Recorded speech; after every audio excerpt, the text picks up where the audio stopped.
In episode number 249 of the Reasons I'm Broke podcast, we cover Sony's plans for the new Spider-Man movie.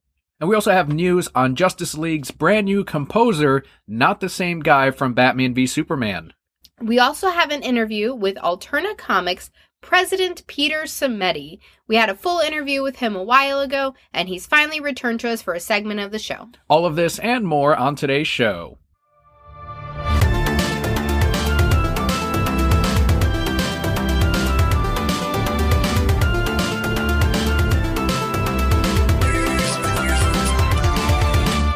Hello and welcome to the Reasons I'm Broke podcast, bringing you the reasons we're broke, ranging from comics, movies, TV, video games, and more. I'm Kelly. And I'm Daniel. For those of you joining us for the very first time, welcome to the show. The way we format is, first we start out with some news, ranging from all those things I just mentioned, and we follow up with a comic book highlight of the week. We have kind of a new setup today, moving forward too. Yes. Because of your prego self. my huge belly. We just hit the 23-week mark, so for those of you who have never been pregnant and you're like, who counts weeks? Because that's a pregnancy thing. I don't either. It's just about 5 months. So I'm just over the halfway mark and my stomach has gotten to the point where sitting on the ground in a closet is not comfortable.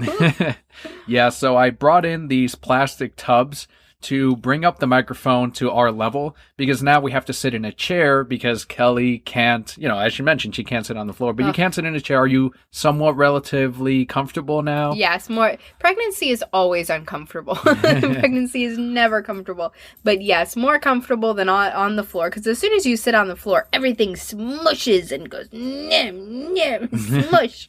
And it's just very difficult. I don't know if you watch me in the mornings, getting out of bed is hard. I have to roll my whole body out because you can't use your stomach muscles. You can't sit up. You can't anything. Oh, pregnancy. So the microphone is a little bit closer to the ceiling and a little bit closer to the AC unit, but thanks to the Patreon backers with going through Alphonic, you can't hear that. So this is why that's been so important to us to hit that goal, and huge thanks to all of the listeners, all the brokettes as well, for backing us on there. And this week we also got to see Lego Batman, the Blu-ray version of Lego Batman. So this is the second or third time we've seen the movie, counting when we went to the movie theater. And yes, it's still as awesome, as funny. It's great. It looks gorgeous on Blu-ray. It's always a little bit different when you're seeing it on the big screen. Yeah, it's digital, but when you have it on you at home on the Blu-ray disc and you are watching it in that full HD 1080p high definition, that's when you get to notice really everything. Plus on the second and third watch, you're already looking at different parts of the movie anyway. But it's just really cool to see the Lego pieces and all of the different scratches and the different stickers that show up on there. And it still gives off that illusion of stop motion, even though that was a program and it was all 3D rendered. It makes it look like a stop motion film, which I absolutely love. If the Legos were too smooth as far as the CGI, I don't think it would look as good or give that effect to the Lego figurines. One thing our longtime brokettes may notice this week is I'm having trouble with my voice. I caught the death flu this last week, which is extra terrible when you're pregnant because you can't take anything. You talk to the doctor and you're like, "Doctor, I'm sick. What can I take?" And they go, "Meh." You can just die slowly. Isn't this the second or third time you've caught the quote-unquote death flu and lived to tell the tale? Yeah, because I'm a Kelli, so every flu is a death flu. I just live through. So I did catch something. You may hear, I got to stop to cough sometimes. My voice is going to go in and out. You'll hear that later in the show too. And I power through it. I'm thankfully over it because that was a rough couple days. Before we jump into our news this week, we did get some feedback from Broquette Twitter user @John72Tex, who did have something to say about our news for Deathstroke and how he should not get his own series, because let's face it, he would only last half a season maybe. Quote, "I don't think Deathstroke would be able to carry his own TV series. There's only so much you can do with the character." End quote. It's always nice when listeners agree with the hosts. Well, being an emperor, they have to agree with me. But he didn't do this because I threatened him or his family, so that's true. It was a preemptive agreement. Yeah, he was like, "Oh, yeah. Excellent political move, John. Yes, good. Well done. Listen to the pregnant emperor. It's true, though. Deathstroke, who's out there asking for the Deathstroke film? and who's actually going to watch this Deathstroke, I'm sorry, not film, but TV series. Like one person. Yeah. Actually, what about film? You know, he is going to appear in probably this year's Justice League, has some kind of cameo, but for sure in the Batman solo film. Do you think a Deathstroke movie would work? No.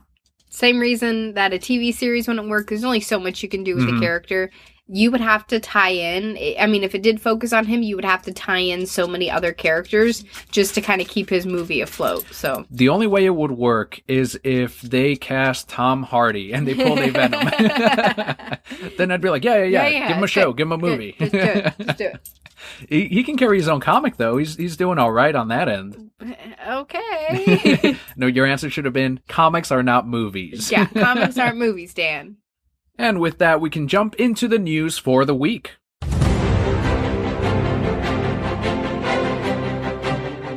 In memory of Adam West's passing, NBC and DC Comics have released the unaired episode of Powerless, where West appeared in one of his final roles as the head of Wayne Security. Not DC Comics, DC Entertainment. Remember, it's like a completely different division. Right. They're like different companies. DC is DC. It's not, though. It really isn't. A lot of people think it operates like Disney, in which they literally do control every aspect of it. Warner Brothers, they're like, there's these divisions, and these people are in charge of it. There's probably something similar in your workplace. Like mine is I work at a local shop that is just like, I know the owner. But with a company as big as the one you work for, do you have like different people in different divisions also? Yeah, so you got the person who's in charge of this particular section, and then the people who report to her, and then the people who report to, them. Yeah, I guess. Whereas I report straight to the owner, and that's basically it. So in this case, yes, the passing of Adam West is going to ripple through for a little while. You know, it's already, this is the second time we've seen a second episode we've talked about Adam West, and yeah, it is definitely a big hit for a lot of people out there, because it is Batman himself for many viewers, many brokettes, many listeners as well, for the character. You know, he did such an important thing. If you didn't hear last week's episode, definitely check it out. We had some words of encouragement and remembrance from the listeners that we included on there. And we have another one this week. We have another entrant and another reflection on Adam West. This comes from Neil, whose Twitter handle is inmats68, who says, quote, "I remember watching reruns of Batman 66 when I was younger. I don't remember many specifics, but I always got a good kick out of the words that would pop up for the action scenes. Batman was just a fun show that didn't take itself super seriously like some comic mediums do now. More recently, who doesn't love Mayor West from Family Guy? I like to think that Mayor West opened up a new generation of fans to Batman 66. I had the chance to listen to Adam and Burt speak at a convention in Dallas this past April. The enthusiasm that both actors still had regarding characters that made them famous was great to see. They seemed to enjoy telling stories and reliving time on set for their fans, and were touched when fans discussed how much Adam and Burt meant to them. I personally love when celebrities embrace what makes them famous, and when they truly appreciate the fans that love their work." End quote. Thank you so much, Neil, for sharing this letter. Don't forget, if you do want to share your reflection on Adam West, go ahead and send it to us. It's never too late. Head on over to thereasonsimbroke.com, and on the menu, click on Contact, and you can send in a longer letter as opposed to just a tweet or something like that. So definitely check it out. And thank you again to Neil for the remembrance and the memories of actually being able to see Adam West and Burt. I mean, that is pretty amazing. Batman and Robin himself, to go to a convention, very few people can say that, because right up until the very end, and you can still see that huge popularity, that huge line for Burt, that you may not be able to get in and see Batman and Robin. And in this case, he was able to, and that is amazing. I mean, that is something you will always remember and you won't forget. And Mayor West from Family Guy, huge role. I mean, he only appeared every now and again, but it's such a, you remembered that episode from the Mayor West moments. It's so awesome. So thanks again, Neil, for sending us the letter. Speaking of Batman 66, I had forgotten how many nods there were to it in the Lego Batman movie. Tons. It was all over the place. They had the POW, the socks, the whams. They had nods to not only Batman 66, but to Batman the Animated Series, Batman Beyond. Lego Movie definitely was a love letter to everything Batman, and that included Adam West. Continuing with some classic television news, Disney has given the DuckTales reboot a release date of August 12th on Disney XD. I like how you can only call DuckTales classic if you're in your 20s. Yes. Maybe 30s. Clearly, they know how old I am now. When you compare it to Batman 66, it's like, well, that's still new. I mean, it's still nostalgia, right? For people in their 20s and 30s, yeah. Then perfect. So the release date has been given, as you mentioned, August 12th. This puts the debut 1 month away from its 30th anniversary. That's interesting that they wouldn't release it on the 30th anniversary. It would have been too late at that point. You want to get into the slot for the fall so that you can actually get the viewers in. And if they had waited until September, it would have been a little bit too late and a little bit too close to that winter break that all TV shows do inevitably take. I'm very excited for this show, though. I really enjoyed DuckTales when I was younger, getting to see Scrooge McDuck just running around being cheap. I only wish that the show focused more on Scrooge McDuck than what I remember, because I want to say like 6 years ago, I went back and watched DuckTales again because I remember loving it as a kid. And there aren't enough Scrooge McDuck being cheap jokes in it. And I'm coming off of reading the Uncle Scrooge comic books, which is just him trying to make more money than any of his other rich patrons, and his other rich competition. All about pinching every single fucking penny and being the richest that you can be. And also somehow costing Donald Duck money and humility. Even if he was only earning a penny, he did not care. He was going to get that money. Yeah, he was. So we want to know how many brokettes out there are going to watch DuckTales and really how it builds up to or it compares to the original cartoon or even the Scrooge McDuck comic books. I had one reader, I don't know if you know, it's David Tennant who is voicing Scrooge McDuck this time around. And yeah, we had covered it about a year ago, but he is actually Scottish. And that's the accent that we had previously gotten on the old cartoon, but that previous actor was not Scottish. So it's almost like this is truly a Scotsman Uncle Scrooge that we are going to be getting. Oi. Oh, Uncle Scrooge. I'm sure it'll be a lot of fun. Moving on to the comic book side, we have our very first DC Rebirth cancellation, and that is All-Star Batman writer Scott Snyder announced that the series would be ending its monthly run with issue number 14. However, in an interview with Comic Book Resources, Snyder did hint that more stories in this style would be continuing under a new format.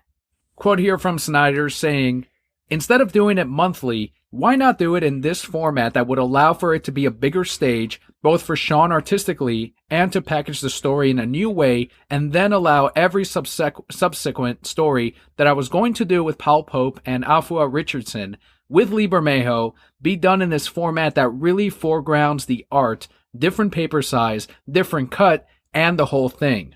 End quote. This makes All-Star Batman the first Rebirth title to end. All-Star Batman number 14, which is the final issue, releases on September 13th. And what do you think about them moving forward, releasing an original graphic novel containing all of the issues? What I'm guessing is going to happen, because we've seen this before with the Earth 1 books, is they are going to wait until the story is finished. So what would normally be a 3 to 4 issue arc, they will put them all together from Sean Murphy, for example, and put it in this oversized format, kind of like AD After Death, but put a binding to it so that it is a hard cover and then eventually a soft cover, and then doing it in a larger format, so almost like the Absolute Editions, where you can see the artwork as it was intended. Do you think it will sell less in that way, or do you think it would have done well as its single issues and its monthly run as it has been? That's tough for me to say. All-Star Batman is not one of my favorite books that we're picking up. I agree, see why a lot of people probably like it, and this is me being ignorant about comics, and I apologize, but wasn't there like All-Star Batman and Robin that never got finished, and correct, now this yes. is it finishing? Well, but not really? It is finishing, though, because this Snyder All-Star Batman has had several stories in it. So we've had the Poison Ivy arc, we've had the Mr. Freeze arc, we're going to have a Joker arc coming up. And the original All-Star Batman by Frank Miller and Jim Lee didn't even finish that first portion of it. Like, we saw Batman fucking Black Canary on the streets, and then Robin fucking up Green Lantern and almost killing him. What were you reading? It is now considered kind of a shitty book. Yeah, but I see that. As a teenager, I was like, the artwork is amazing, and the story's okay. Yeah, it looked beautiful. And this is that era where Frank Miller was like his days were behind him, his best days. His best days were always behind him. Whoa, Dark Knight Returns is probably his peak right there. Yeah, that was his one day. And don't forget Daredevil. His run on Daredevil is seen as one of the best Daredevil stories of all time. I didn't read it. I wouldn't know.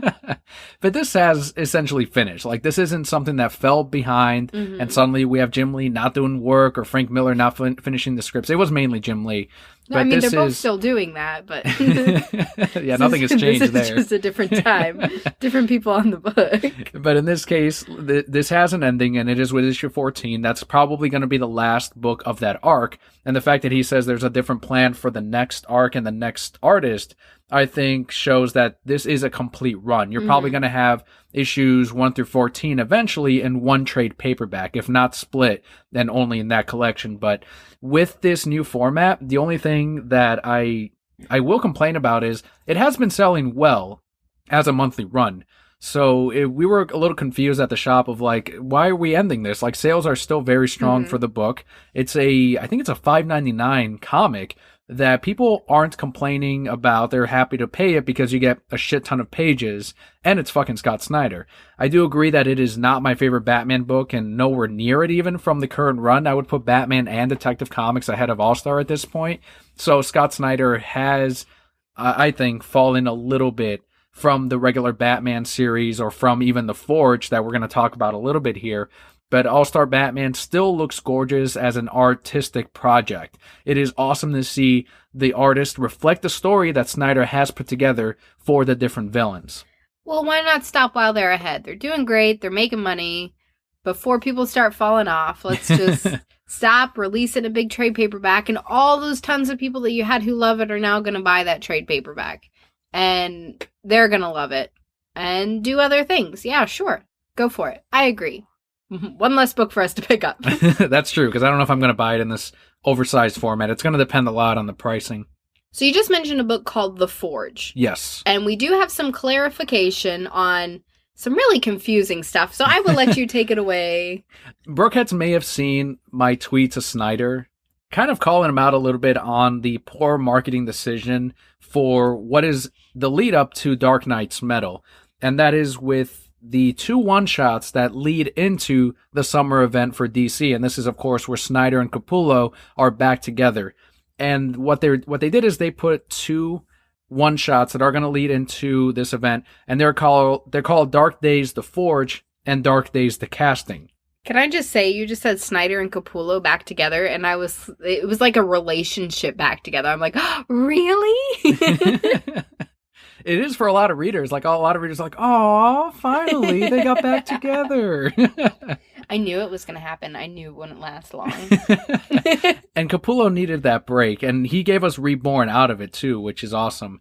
And I do want to, a lot of readers were confused at the shop as to, like, what does this have to do with Metal? And it makes it really hard to sell, but it is important to the event. This isn't a tie-in that has nothing to do, like, okay, well, if I didn't read issue 0 or the tie-ins, then I can just read the main series. The Forge gave us a lot of setup for that event. It is a very important book. It's already sold out. It's out of print, and it's going to a second printing.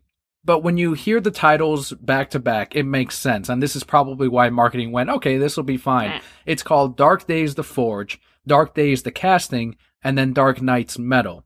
So it's almost like a, day to night thing, obviously, but then Forge, Casting, and Metal is, of course, the metaphor for metal itself. But readers don't see it that way. You just see the Forge. You're not seeing, and this is a lead up to the Casting and Metal. There's no metal at all on that fucking comic book cover. So it's frustrating because it's like, you have to say, well, think of this as issue -1, and then the next one will be 0, and then finally you'll have Metal. What they should have done is put Metal Prelude The Forge, or Metal, just put Metal somewhere in that title or on the book so that readers know that this is actually tied into that summer event with Snyder and Capullo.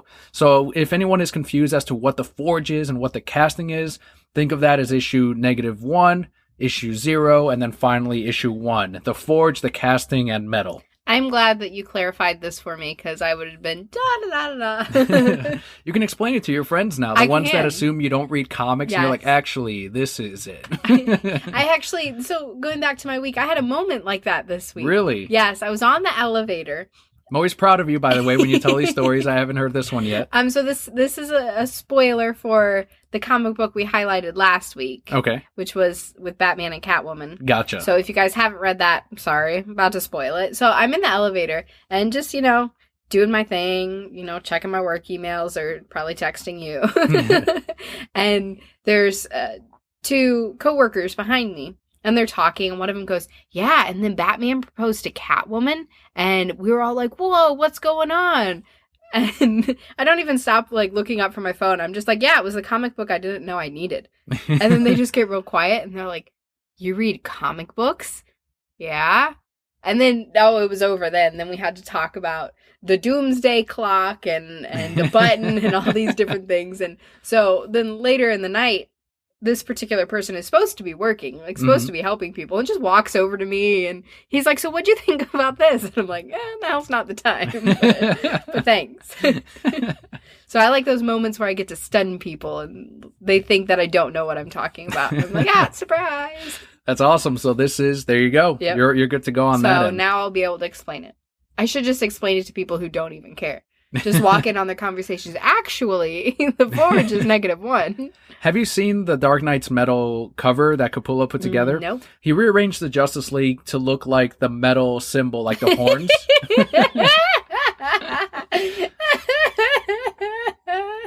And it's really cool, but a lot of people are shitting on Capullo because it's not a good cover. That doesn't make for you should pull it up. She's going to pull it up now. But just for the joke alone and the fact that it is the fucking horns on the cover makes it worth it. Even though, it's not supposed to be this well-composed cover, make use of the ratio of what the comic is. You found it?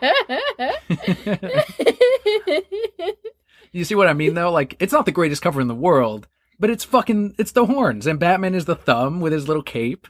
Now let me ask you, when they talk about metal, do they mean metal like rock and roll metal? No, they're talking about the elements of metal. Sure. So why would you make it a little rock and roll thing? He's having fun with it. I am so confused. Let him have fun with it. One of my coworkers also said that he hated the cover, but there's variants, and there's cover priced variants. That's the one you're showing it to me right now. But it's, I get it, but it's so silly. Why would you even do that?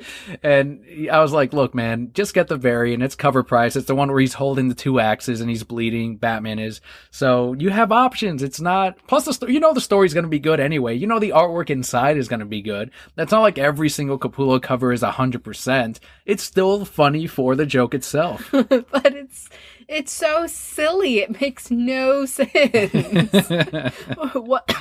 You don't think Capullo has earned at this point the ability to make whatever cover he wants? This is his one free pass that I'm giving him. His one free pass. Out of 15, I hope. This is just ridiculous. This is so silly. What was he sitting there and he's like, okay, I need to make a cover for this.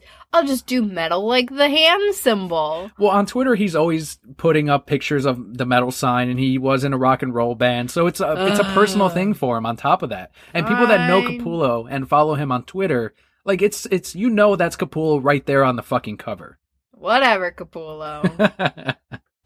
All right, let's move on over to the film side, Kelly, and this is something that is very important for Boom Studios. 20th Century Fox Films has acquired a stake in comic publisher Boom Studios. So what does this mean for the publisher? Boom's co-founder Ross Ritchie has said that this would, quote, fuel Boom's generation of more original content like Lumberjanes, Mouse Guard, and Grass Kings, end quote. Boom had previously signed with 20th Century Fox for movie deals to The Empty Man, Irredeemable, Malignant Man, Imagine Agents, Mouse Guard, and Lumberjanes. They have since extended the deal to television. So if 20th Century Fox owns a part of Boom Studios, it is in their best interest to make sure that not only movies and televisions based on these comics are being made, but that they are well received and that they make money. So this is only great news for Boom Studios, and huge congratulations to the publisher. They support our podcast actually by giving us access to a couple of the books early before they release every week. So they definitely try hard on the comic book retailer side by giving the comic shops the ability to display their books with free displays, and the returnability that we talked about half a year ago on their books. That's how much confidence they have on their titles, where they do want to make sure that they are successful not only for themselves, but for the comic shops that are supporting them. So I've always been really happy with Dark Horse, with Dynamite, with Valiant, with Boom Studios, because they go 150 fucking % to help out the comic retailer and to help out the readers.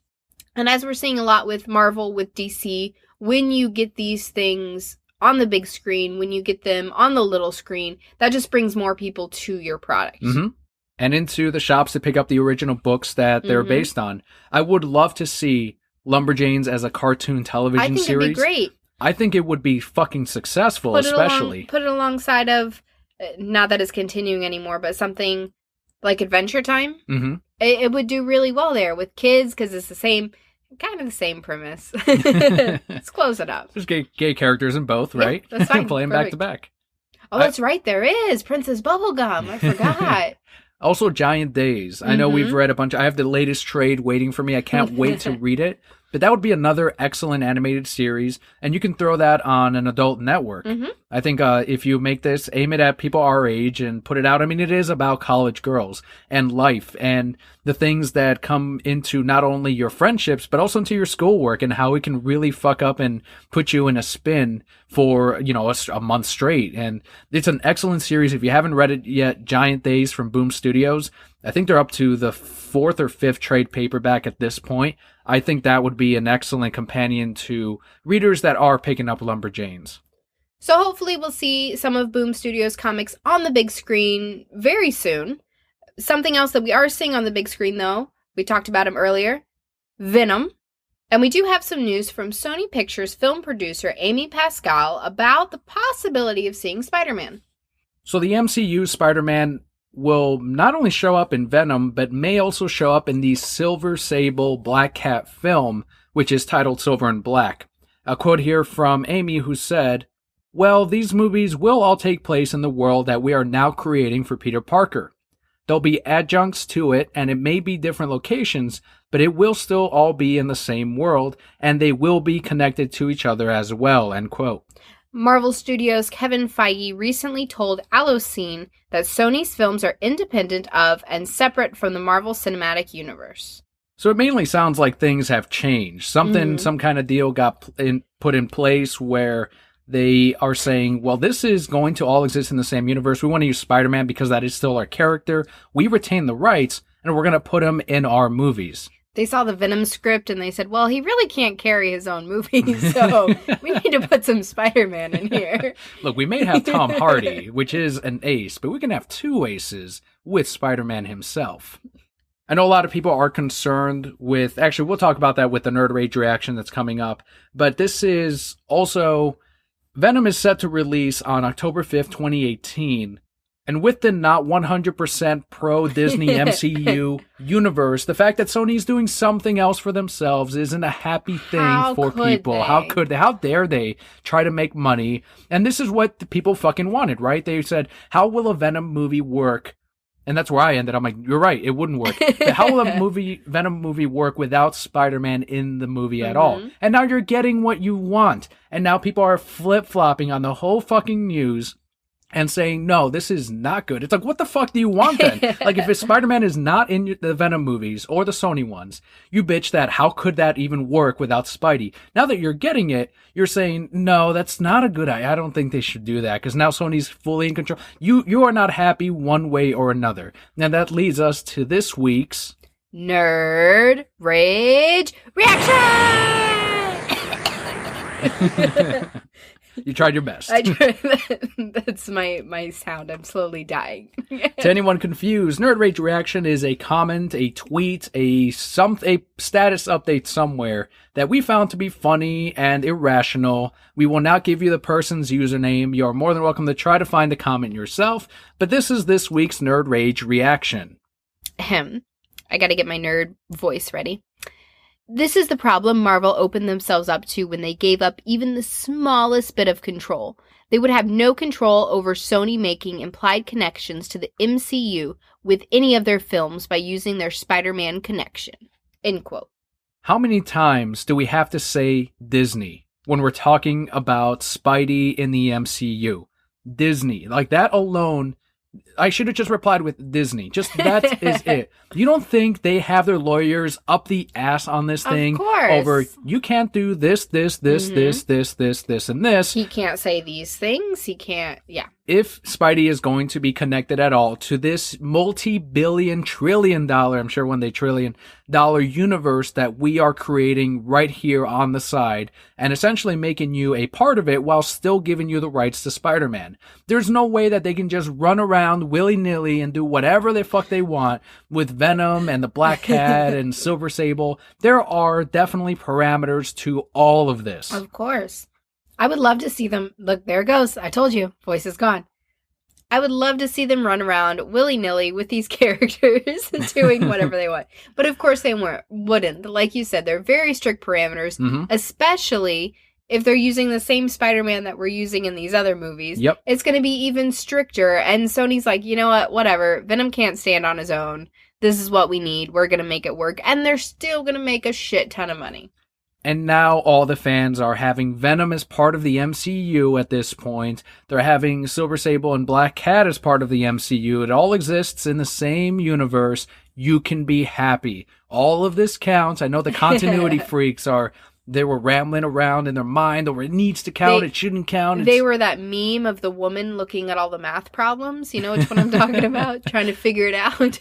With no solution. And now you have a solution. Here it is for you. It all counts in the same universe you so adore.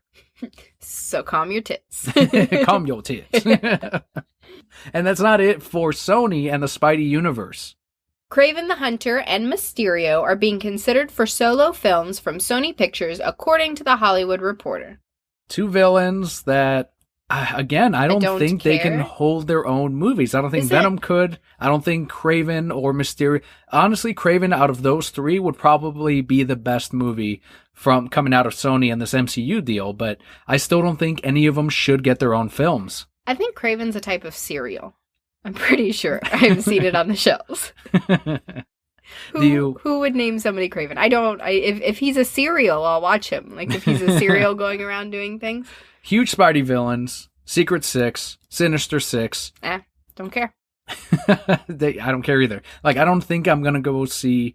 It's going to depend on the director. It's going to depend on the writing. And then, of course, if they put Tom Hardy in these, then I'll definitely be there day one. So if I learned anything from the Venom announcement is that the casting will get my ass in the seat on day one on opening weekend. What if that was Daniel Day-Lewis's last thing? He played His Kraven. Super last. Yeah, I'd be in as well. This article also outlined the revenue between Disney and Sony for Spider-Man Homecoming. So Sony retains film rights and revenue from the movie itself, and Disney can use Spider-Man in their own Marvel films and retains revenue from non-movie uses of the character, such as merchandise. So they're still making a shit ton of money. They're still making a ton of money, and anyone that's so against this Sony deal and the Marvel universe and how, give Spider-Man back, your ticket that you're buying to Spider-Man Homecoming thinking, this is going to the MCU. That's all going to Sony. You seeing Homecoming in theaters, opening weekend, you just gave your $17 to Sony, your $13 to Sony, your $7 Tuesdays to Sony. You know, I'm going to enjoy using that at work because I have a lot of people that I work with who are huge fans of the MCU and the MCU can do no wrong. And I'm just going to show up and, that money went to Sony, right? You're going to be trolling. You're going to be trolling no, just I'm as just I going to am. Be stating the facts. If you really want to support Disney, you're going to buy the figurines and you got to buy the backpack and you got to buy the little tie-in costume. comic book. Yeah, all that. This is Sony trolling everyone. That's what it is. It really is, but Disney is also making a shit ton from the toys and the merchandising, so everybody wins in this point. You know who's really winning, though? Who is winning everything, including our hearts and our wallets? Motherfucking Warner Brothers. Warner Brothers! According to a report from Forbes, Wonder Woman took in another $41.3 million domestically and $39.5 million internationally last week. Well, shit. This makes it the lowest second to third weekend drop for any film with an opening weekend of over $100 million. And the total, Kelly, for Wonder Woman is $571.8 million. God damn. That's a lot of money. I think we can say this movie was a success. Huge success. And it's a win-win as well because, as I still argue, they marketed the shit out of the film. And you've seen it on Twitter, all of the different merchandising and deals that they've done with fucking Cold Stone, with NASCAR. You saw Pepper. Dr. Pepper, of course. And so, no, they still haven't marketed enough. Just because and I remember on Facebook, someone said, I don't see the trailer anywhere. I go on Twitter, oh, there's a promoted tweet right there from Wonder Woman. Screenshot, send it. Like, no, you just don't want to see it. They marketed it really well. We just walked into Walgreens yesterday and there was just Wonder Woman everywhere. And you went, yeah, not marketed. That's true. And this is still not all of the money yet for Wonder Woman. It is set to release in Japan August 25th. I still haven't taken my mom, so there's $10 more. Oh, good job, Wonder Woman. Good job on Team Wonder Woman and all the people out there that have enjoyed the film and for the future of the DC Extended Universe. I am just very glad that that movie did so well because, I mean, one, woman power. But two, it's great to see all these MCU heads that I work with be like, well, I guess Wonder Woman was good. And that's not it for Wonder Woman, Kelly. Johns recently had an interview with Variety on Wonder Woman 2. Quote, Patty and I are writing the treatment right now. The goal is to make another great Wonder Woman film. I had a blast making it with Patty the first time. We've got a cool idea for the second one. End quote. The first one was written by Jeff Johns and Alan Heinberg. So yes, you keep that team together and you pay them another $100,000 to write you Wonder Woman 2. Just put another zero on that check and call it a day. It has been all but established that there will be a sequel. Everyone's talking about it, but there is yet to be a release date because they have to now figure out, okay, this is making us a shit ton of money, and we've already moved up the Batgirl and the Justice League Dark film to be up next on the slate. And now there's this difference, this game changer for the studio and for the DC movies where now whatever plans they had after Justice League Dark are changing. If Wonder Woman 2 takes the place of Cyborg, of the solo Flash film, of Aquaman 2, well, okay, I'll leave that one out. There should be an Aquaman 2. Already. Then so be it. You put Wonder Woman 2 ahead of whatever else you were going to make, aside from Wonder Woman 2 and maybe Batman. if you need a reason to do that, $571.8 million. That's how many reasons you have. Not including the Japan release and not including the Blu-ray sales, which I'm pretty sure we're already bought ours. Or the streaming deals, reasons they're not broke. Yes, Wonder Woman. And there's also some great news for Justice League, which releases this November. Danny Elfman will be returning to the DC film universe as the composer for November's Justice League. Elfman previously scored Batman and Batman Returns, and, most important of all, Batman the Animated Series. Well, someone adapted I forgot her name, but she did the theme song for Batman the Animated Series. But yeah, it's based on Danny Elfman's work. It's Elfman. That's all Elfman. It will always be Elfman. Batman v Superman composer Antonius Hulkenberg, aka Junkie XL, will not be returning and is instead working on 2018's Tomb Raider. I'm sorry, his name is Antonius and he wanted to be called Junkie XL? It should have just been Antonius, right? Antonius. He's a DJ. He needed a DJ name. That's why he lost the job. Yeah, DJ Antonius. Guys, we're gonna Antonius for your sins. So Elfman had also previously worked on Joseph Whedon's Avengers Age of Ultron. That soundtrack wasn't particularly memorable. No. But this is a different universe. Mm-hmm. This is the DC universe, which he has experience with. You know we're gonna hear da-na-na-na. And maybe some Making Christmas. Do you ever remember that in Batman Returns? It's when we first see him in that town. If anyone hasn't, like, next time you watch Batman Returns, you clearly hear Making Christmas when he is beating up all the bad guys in that opening scene, and Selena Kyle hasn't turned into Catwoman yet. And that's because he was also working on NBC on the side. Listen, if I had come up with all those songs, I'd put that shit in everything. That's true. You would have been watching Avengers Age of Ultron, and you heard dun da da da da da na na na na na. It would have happened. Listeners are about to be hit with the biggest news that we will cover for the podcast to this day. And that is that through a little Facebook post from Warner Brothers Archive, there is a certain full HD remastered Blu-ray release coming up next month. And now we're going to move into our Patreon shout-outs. No, you've got to tell them. Everyone must buy this release. We must. So, Blu-ray full HD remaster release of Batman Mask of the Phantasm. Fuck yes. This was the next film, the next Blu-ray release that needed to happen after we had, in the podcast's history, we have asked for 3 things, Kelly. I've asked for 3 things. And this was the Iron Giant on Blu-ray, which we have now gotten. That's and as soon as we got that and we covered it on the show, what was the next fucking thing we asked for? Fucking Batman Mask of the Phantasm on Bluray. Okay. And now we have Done. Batman Mask of the Phantasm on Blu-ray. There was only one more. Like, now we've gotten more than half of the things that we asked for, and I can fucking die happy. But the last thing they need to do is Batman the Animated Series on Blu-ray. Yes. And that's going to depend on how well Mask of the Phantasm does on Blu-ray.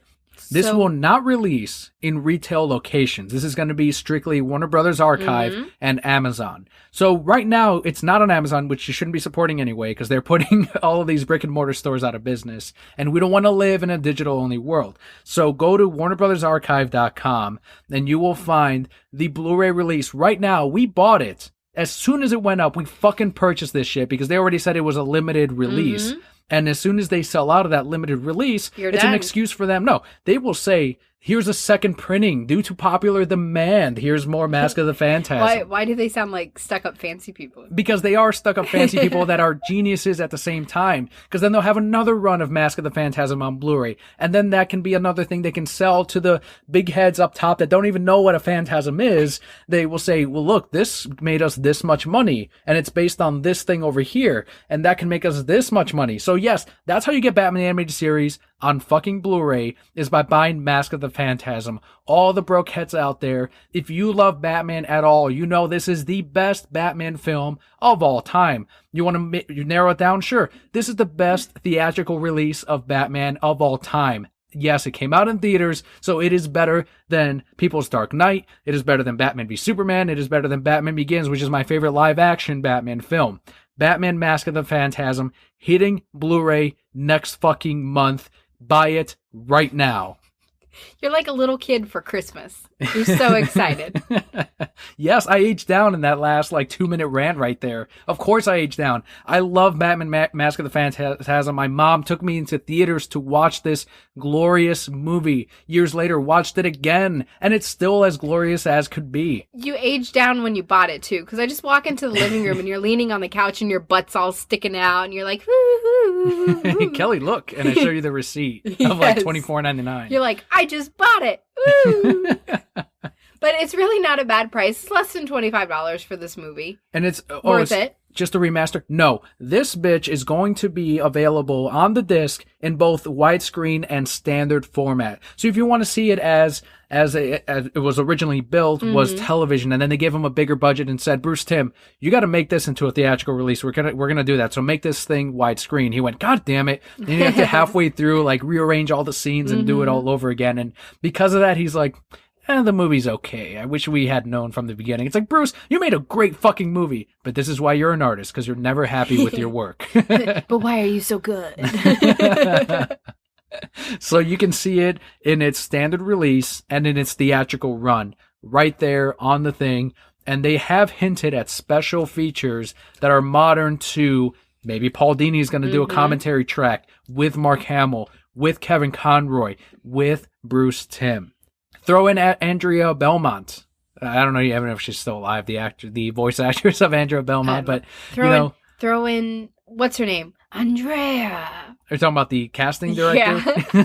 Throw her in there too. Everyone. Whatever crew you can get. Just get them all. Get the team back together. Do a Reasons I'm Broke commentary.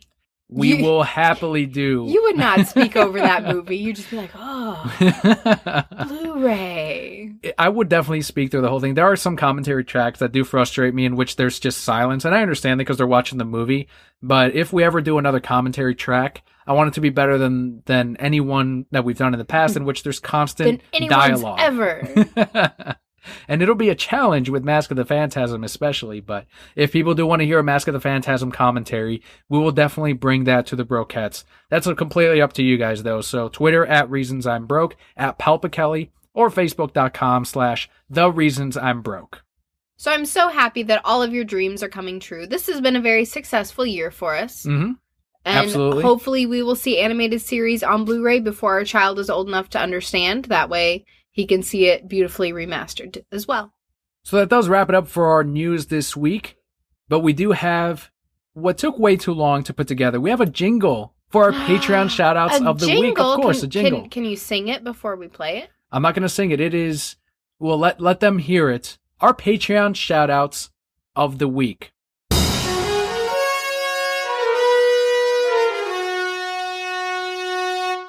Fitting of royalty, Kelli.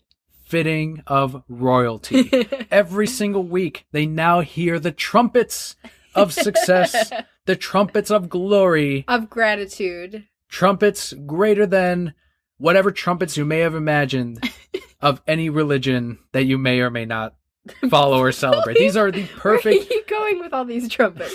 All I'm saying is I paid someone to put this together, and I made sure that to describe in full detail that this needs to be great. And this is now what they will hear every single week before their Patreon shoutouts. Right. So our shoutouts this week go to Christian, whose Twitter handle is @Rocketman_131, and Christopher, who is @TheIrishOnFire.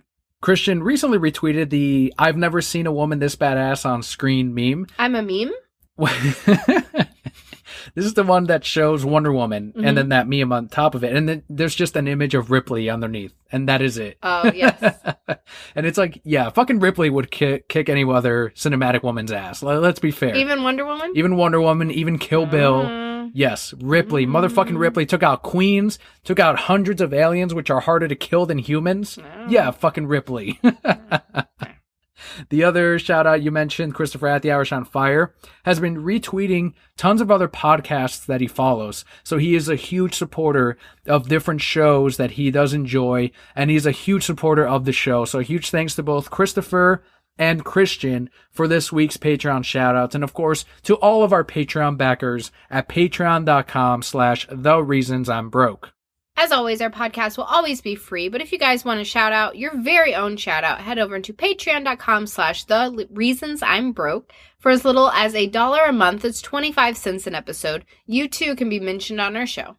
And there are different tiers as well in case you want more bang for your buck. But we do want to emphasize again, huge thanks to not just our Patreon backers, but to all of you for tuning in and for listening. Definitely keeps us going, telling a friend out there about the show, anyone that may enjoy the DC films, anyone that may have liked Wonder Woman. Suggest a Wonder Woman review from a couple of weeks back. But also a huge thanks to DecalAvenue.com for the help at the $5 decal reward tier.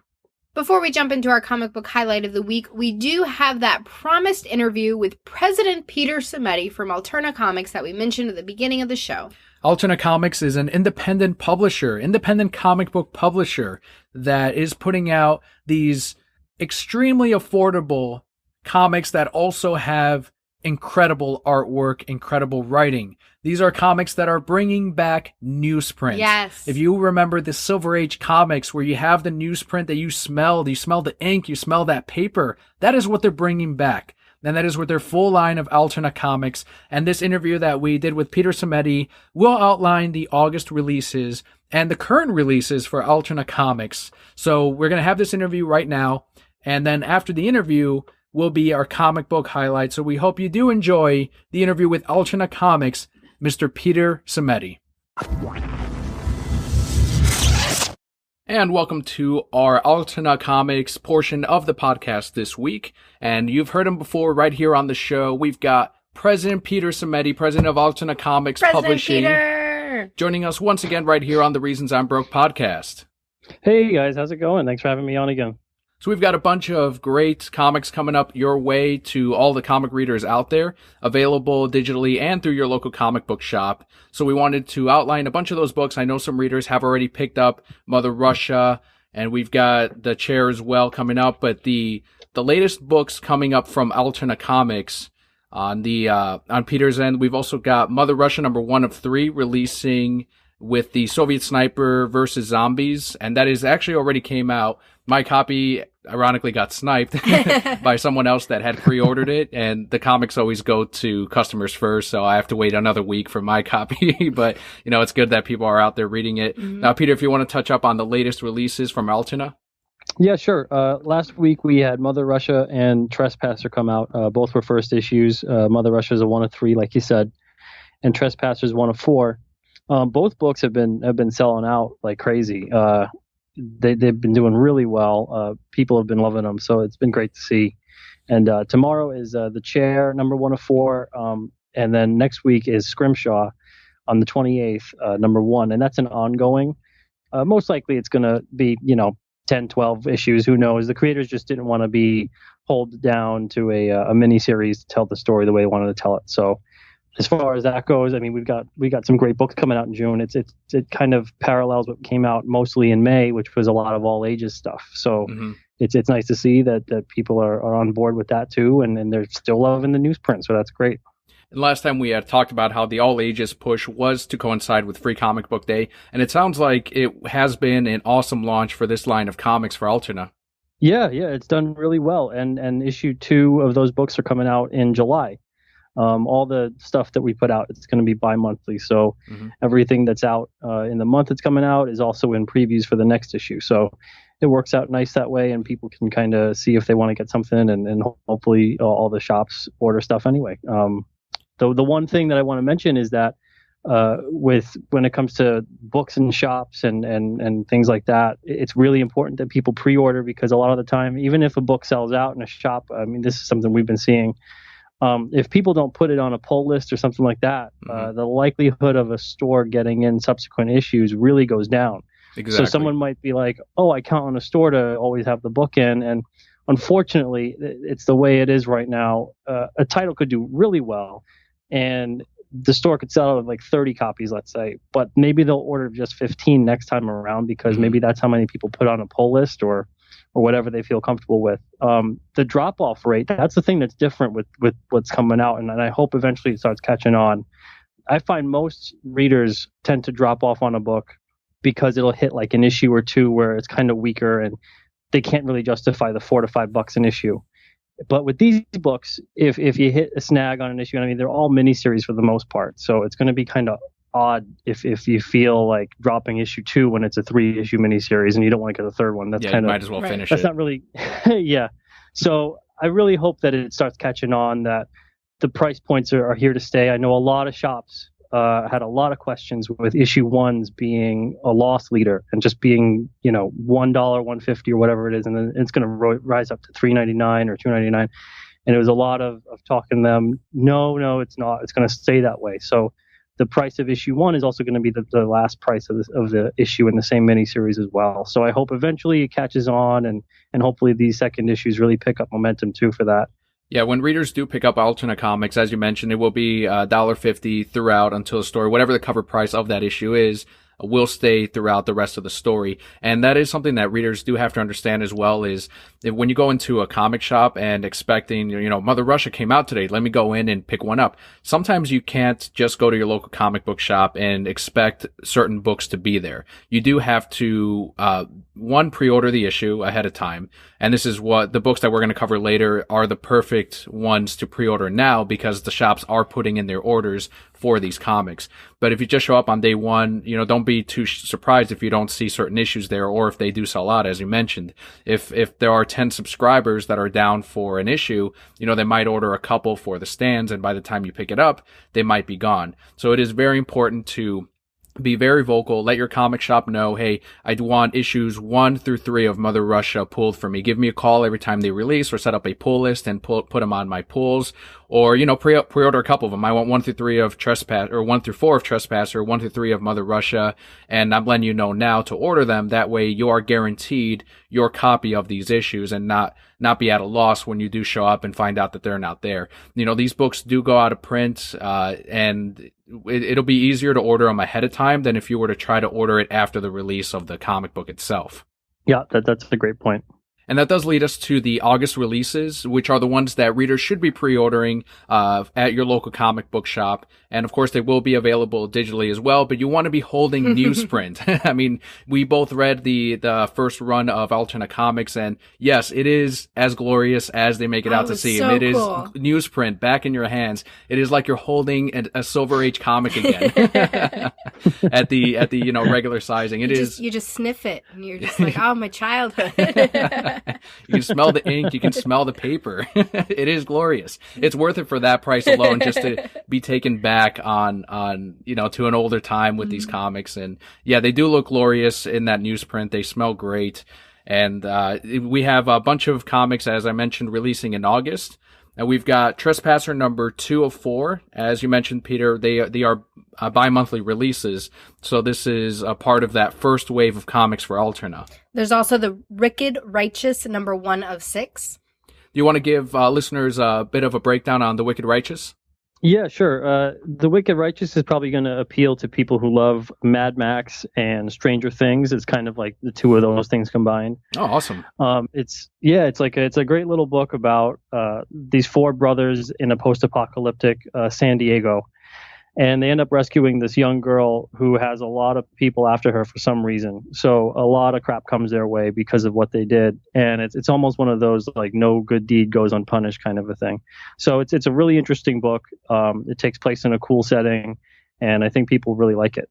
And we've also got your personal project, The Chair, number 2 of 4, releasing. Yeah, the Chair's a funny one because that only had a really small print-on-demand run back in like 2006, 2007. And then Alterna shifted gears from doing single issues, which mostly it's funny because it coincides with the fact that we wanted to do newsprint the whole time, and it just wasn't available at the time, and it just wasn't possible. So we just did graphic novels, and we've been doing that for almost 10 years. So The Chair's been around in graphic novel format for about 8 years or so. It came out in 2008. And this will be the first time ever that it'll be mass distributed in single issue format. So for that, I kind of touched up on the lettering a bit, revised the script a little bit because I wrote it like, I don't even know, I was like 20. And so it was a lot of little things that it felt like this was the right time to do that. And the script needed a little bit of tweaking anyway. So I think even if you've read the graphic novel, even if you own the graphic novel, it's $4 to get the entire 4-issue series once it's out. And as you mentioned, as it was intended, interesting read. Yeah, as it was intended. So this is going to be the first time ever it's going to actually be out to the public, because beforehand it was only available at like signings or conventions or anything that I did at the time. So I hope people really enjoy it. Comes out first issue comes out tomorrow. So awesome, perfect. So tomorrow's, by the time the episode releases, it will have been the previous new comic book day. So next time you're in at your local comic book shop, definitely ask them about The Chair number 1, which hopefully is still orderable. But if not, where else can they get The Chair number 1, Peter? They could get it. There's a bunch of online shops that have it, and also, so everybody knows, we also listed on the Alterna Etsy store, and that link is right on the alternacomics.com site. And we list all the issues, like let's say for May, for example, we listed all of May's issues on June 1st. So we're going to list all of June's issues on July 1st. So this way it gives some shops time to sell through stuff, and then we can also put it up on there afterwards. Perfect. And we're also going to have a link right here in the show notes. Mother Russia number 2 of 3 will be another August release. And as we mentioned, number 1 has released at the time of this recording. We also have Scrimshaw number 2. Oh, my voice just went away. Where did it go? Okay, I'm back. Okay, Scrimshaw number 2. So, quick summary on Mother Russia and Scrimshaw, Peter. I still haven't read my first issue. It's on its way still. I was pretty upset that I couldn't get that on day 1.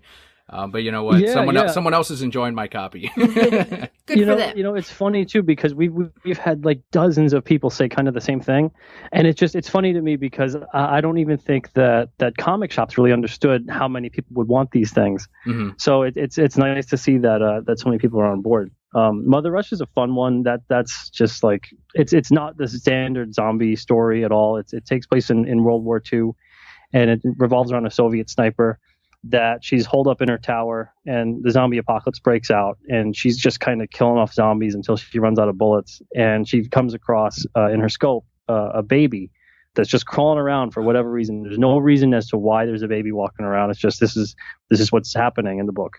So she ends up trying to go down out of the tower and save the baby, and by doing that she almost dies herself until someone comes along to her rescue. And I think people are going to be really surprised at the dynamic that comes between Mother Russia and the person who comes to her aid. It sounds so amazing. I really can't wait. I'm still like so fucking excited to read it. And how about Scrimshaw? Scrimshaw it's a really good book for if you like Suicide Squad and X-Men and any kind of team book where there's a lot of different personalities interacting. Mm-hmm. It takes place after like a big like massive world war occurs that kind of just wipes out everything, and corporations end up taking over the planet. So all of these people that survived it's kind of like, all like the people on Mars in Total Recall. It's kind of like that, where everyone's kind of a little askew. They're kind of like mercs in a way, where they kind of take these jobs for money and they don't really know what they're doing or who they're going to kill necessarily, but they're just doing what it takes to survive. And their next mission is to get this really rare item, but it turns out that it's from a big, powerful overlord type person. So they take what's essentially that person's thing, and then they're on the run the whole rest of the way. So it's just this nice dynamic between all the various team members. And it's funny because in a way they should be the bad guys, but in the way the whole world is set up, they're actually the good guys. So it's kind of funny. There's the whole way that it's set up, and they do a great job on it. Awesome. And then the final August release that readers can pre-order is Unit 44. Yeah, that's a good one for if you're a fan of like Men in Black and stories like that. It's about two bumbling government agents that look over an Area 51 storage unit, and they end up forgetting to pay the rent on it, and it goes to a storage wars type of thing. So the whole thing gets bought by people, and it turns out that there's an alien invasion that's basically coming to Earth, and they need what's in that locker. So they got to basically try to find and track down all the stuff that's got sent everywhere. And they're a couple of idiots, so it's not really the easiest thing for them to do. These stories, where else can you find them but in the independent market? Like you won't find this anywhere else. That sounds great. It's not going to be like all of a sudden, Spider-Man's looking after a Unit 44 type thing. Right. So once again, all of these are releasing in August, and you can pre-order them now. You can add them to your pull list. You can add them to your subscription, and that's Trespasser number 2, The Wicked Righteous number 1, The Chair number 2, Mother Russia number 2, Scrimshaw number 2, and Unit 44. Real quick, Unit 44, is that an ongoing series or is that a mini? That's a graphic novel. That one's going to be like 100-something pages and $11.95. Perfect. And that's going to be not on newsprint, but on the standard premium stock with a nice cover and everything. Awesome. So you got a mix of trade paperback and then the single issues for August. Yep.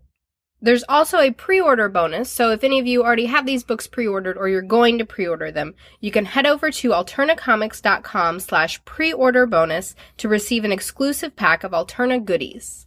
So one of the other things I've seen you do, Peter, on Instagram and on Twitter and on Facebook is you've been reposting a bunch of the pictures of comic shops with the Alterna Comics books, and also readers as they pick up the physical issues.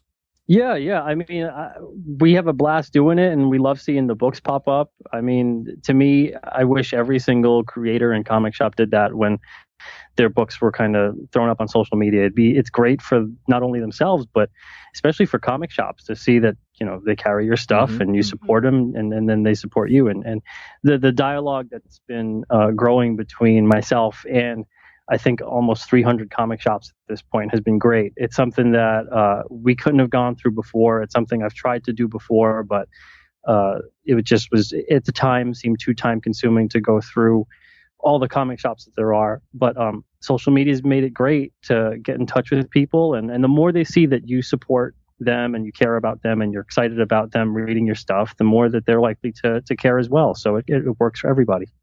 Just win-win with everyone involved. And once again, that link, if you pre-order the books, the Alterna Comics, through your local comic book shop, it is once again alternacomics.com/pre-order bonus. And of course, if you head on over to alternacomics.com, you will find the link to all of the different issues, the different previews. You can get your eyeballs on these covers, on this artwork. But then it isn't until you actually have it in front of you that you flip through the pages that you can truly appreciate these Alterna comic books. So once again, be sure to pre-order these Alterna releases for August, and also check with your comic shops with everything that has released already, because they are still able to order the issues that are still in print. I know Mother Russia, last time I checked, is still in print, so you can definitely still order that. And then the first run of Alterna Comics, Peter, have any of them gone to second print yet, or can readers still order them at their local shops?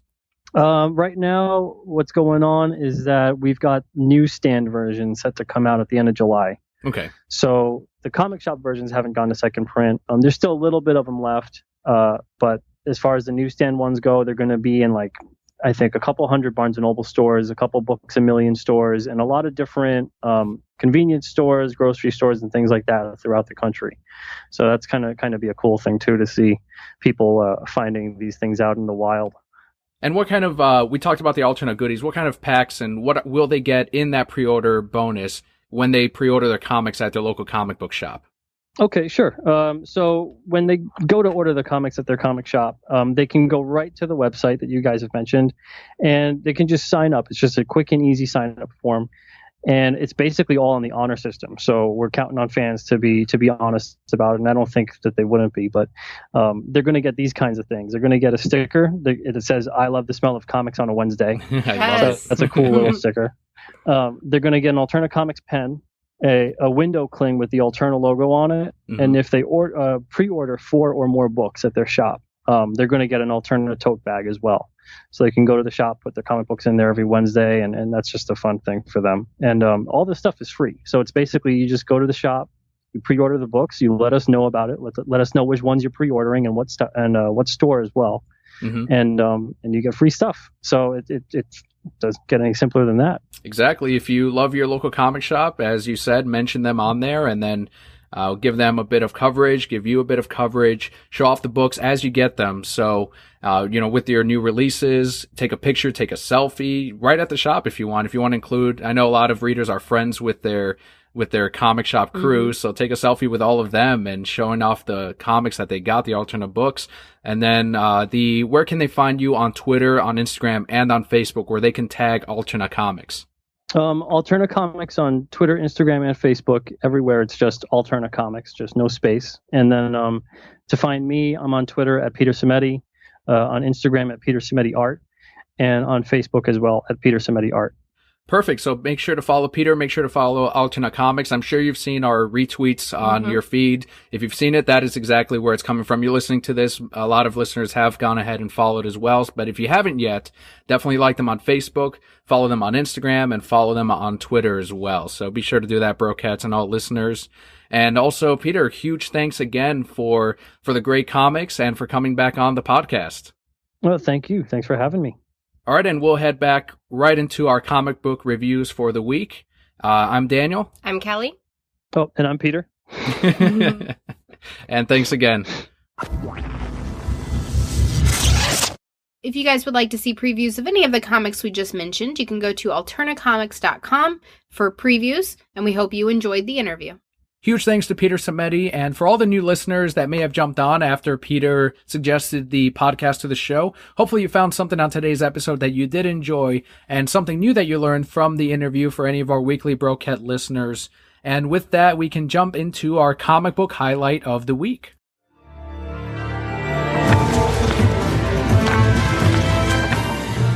This week, it is Reborn number 6, the final issue, written by Mark Millar with art by Greg Capullo, and the colors is FCO Placencia. Reborn number 6 is the end of what is called Book 1 for Reborn. there are major plans for the book moving forward. At the very end of the comic, you see that Mark Millar has an interview with essentially himself, in which he says that he found a way to wrap up the whole story in book 5. And this is only book 1. That's so we're like, holy amazing. shit. It's always good when someone has a plan for the universe, for their books. As we saw with Jeff Johns in the Green Lantern universe, he ended that shit with, this was Sinestro's story. Here's his little hand. Here's his future. Sinestro, what you doing under there? That's what should have happened. But yes, very pleased with this book. I enjoyed it from issue 1 and all the way through. A lot of colorful characters, a lot of character growth, even just in 6 issues. If you are wondering, where the hell did Greg Capullo go after the Batman run from the New 52? This is what he worked on, and it is Reborn. He took a break to do an independent project, and this is from Millar World, from Image Comics. And yes, this is the final issue to that series, and it is excellent. It is the ending that you would have wanted to see when good faces up against ultimate evil. It sounds cheesy when you say ultimate evil, but this is when you fucking read the issue, you see that real world problems that we see reflected in news today and a characterization of that into one ugly demon. And then the characters that we have been following in the previous 5 issues finally fucking punching that fucking face in the goddamn, like, it is justice. That fucking face in the goddamn. That's my new favorite quote. And of course, the acceptance of death, the fantasy of life after death, and what they constructed, what their world would be if they had made such a fantasy, this afterlife for themselves. And this is that collaboration between Greg Capullo and Mark Millar. I thought it was a very great run. This issue, even still at the end, still brought tears to my eyes. I was still a little emotional. I will say I still hate her husband. He's an asshole, but whatever. Well, this is also the symbolic relationship between daughter and father, right? And this is why it especially hit you and really, I think, made the run relate a lot to people who, are young women. And of course, they have people that have a great relationship with their father. Right. Will especially appreciate how this run has been. Yeah, that was one thing that I did really appreciate. My dad and I are very, very close, and so getting to see another character where there's a moment in the book where she comes back to life briefly, so she's not in that world, and her whole motivation for going back isn't, I want to be with my ex-husband, or I need to kill this guy, it's, I want to be with my dad. I want to have that time to spend with my dad. And that really hit home for me because it's like, oh, I love my dad too. And as we mentioned in the first issue, there was the whole thing about pets and seeing them in some afterlife. And it's a beautiful thing to just get lost in for a few minutes. And this whole run has scratched an itch that I think a lot of comic books don't really explore or try to make into this whole other thing of, it's not paradise, but it is another life. It is another adventure, and everything in the past works into what the second life is. It's beautiful. It's a good idea. So huge congratulations to the team behind Reborn. They have said that they are now trying to adapt it onto a television show. They had initially gotten a ton of movie deals and they rejected all of them and said, this needs to go to TV. And I'm sure this was Mark going, I've got more books planned. This can't just be one movie. Right. I would love to see this on TV. I think it would translate very well because you could stretch a whole season out of this first arc. The first trade paperback should be coming out in the next couple of months. Image does not waste time when it comes to releasing these in hardcover or in that trade format. But that does wrap it up for our comic book highlight. Again, that's Reborn number 6 from Image Comics and the podcast for the week. If you guys liked anything that you heard on this podcast or have things that you want us to talk more about, you can reach out to us on Twitter at ReasonsI'mBroke, at Palpakelli. We love to hear from you guys, even if it's just to talk about something that you're interested in. Don't forget to head on over to thereasonsi'mbroke.com. You can find that contact form if you do want to share more Adam West memories, your earliest Adam West memories with Batman 66, or any of the other vast work that he has been on. And also, if you do want to give us feedback for the podcast moving forward, we would definitely love to hear it. While you're at thereasonsi'mbroke.com, that's where you will find links to everywhere you can find us, including Twitter, Instagram, Pinterest, Tumblr, everywhere. And also, if you are interested in a The Reasons I'm Broke t-shirt, we've got several different styles and several different options in the merch shop. All of that goes back into the show and back into the costs for producing this every single week. We thank you guys so much for tuning in. For all our longtime Brokeheads and for those of you joining us for the very first time, I'm Kelli. And I'm Daniel. We hope to see you next week.